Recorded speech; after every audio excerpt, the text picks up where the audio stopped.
আসসালামু আলাইকুম। আজ প্রচুর বৃষ্টি হচ্ছে, সারাদিনই বৃষ্টি হচ্ছে সকাল থেকে।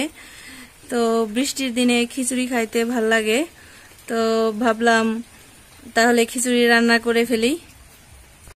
তো খাসির মাংস আমি কেটে ধুয়ে নিছি, আলু দিয়ে খাসির মাংস রান্না করব, আর ঝরঝরা খিচুড়ি রান্না করব। মাংসটা ধুয়ে ঝরিয়ে নিছি, তো আমি মাংসটা মেখে রান্না করব। লবণ,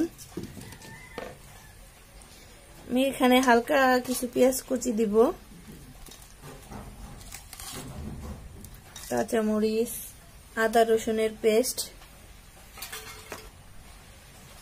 ধনিয়ার গুঁড়া, হলুদের গুঁড়া, মরিচের গুঁড়া, জিরার গুঁড়া,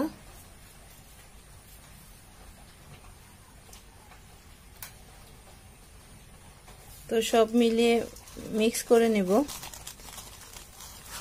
তো প্রথমে আমি তেল দিয়ে আলুটা ভেজে নিব।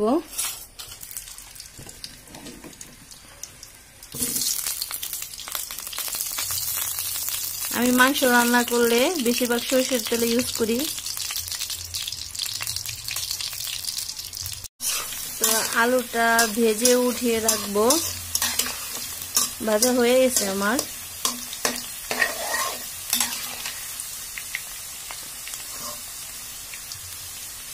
আলুটা আমি উঠিয়ে নিছি। তো যে তেলটা থাকবে সেই তেলের মধ্যে আমি তেজপাতা, এলাচ, গোলমরিচ আর 2টা লবঙ্গ দিছি, আর দারচিনি, আর কিছু পেঁয়াজ কুচি দিব।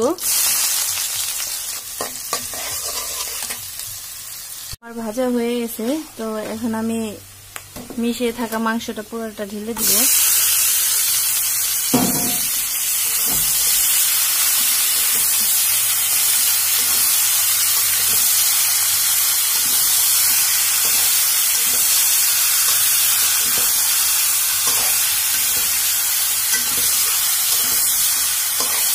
মাংসটা কিছুক্ষণ কষানোর পর আলু দিয়ে আরো কিছুক্ষণ কষিয়ে নিলাম। তো মাংস কষানো হয়ে গেছে, তো আমি এখন পানি দিয়ে দিব।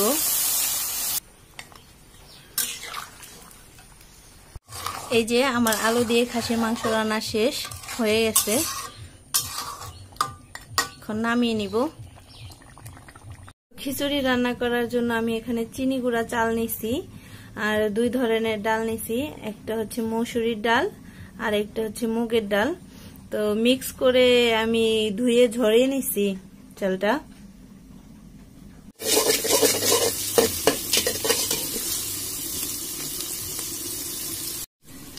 তো পেঁয়াজটা ব্রাউন কালার হয়ে গেছে, এখন আমি একটু পানি দিব, পরিমাণ মতন লবণ,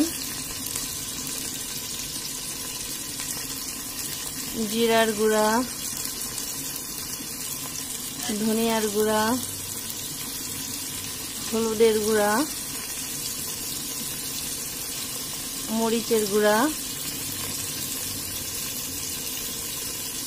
আর আদা রসুনের পেস্ট, এগুলো দিয়ে ভালো করে কষিয়ে নিতে হবে।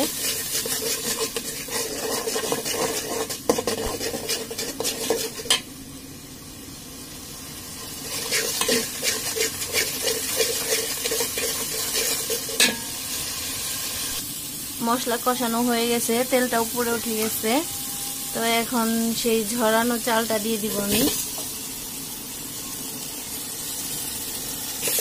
এখন ভালো করে চালটা কষিয়ে নিব।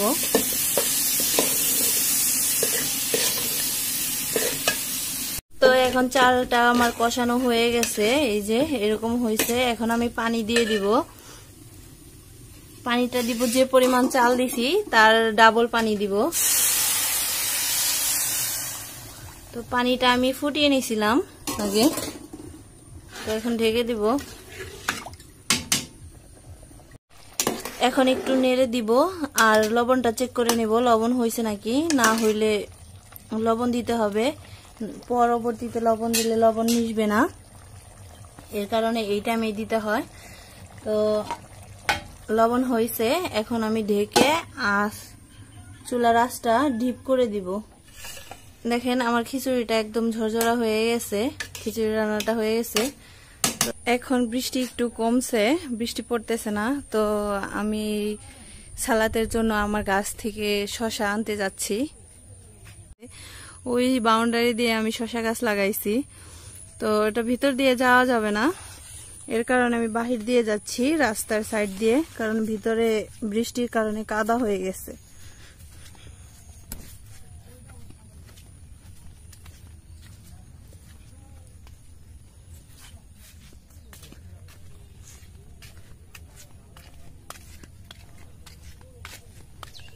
যেহেতু রাস্তার পাড় দিয়ে আমার শসা গাছ, তো শসা থাকে না বেশিরভাগ, কারণ রাস্তা থেকে মানুষ অনেকে নিয়ে যায়। তো দেখি খুঁজে,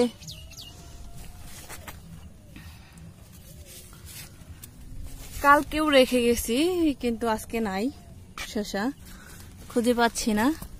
এই যে এখানে একটা আছে, তো এটা নিয়ে নেই।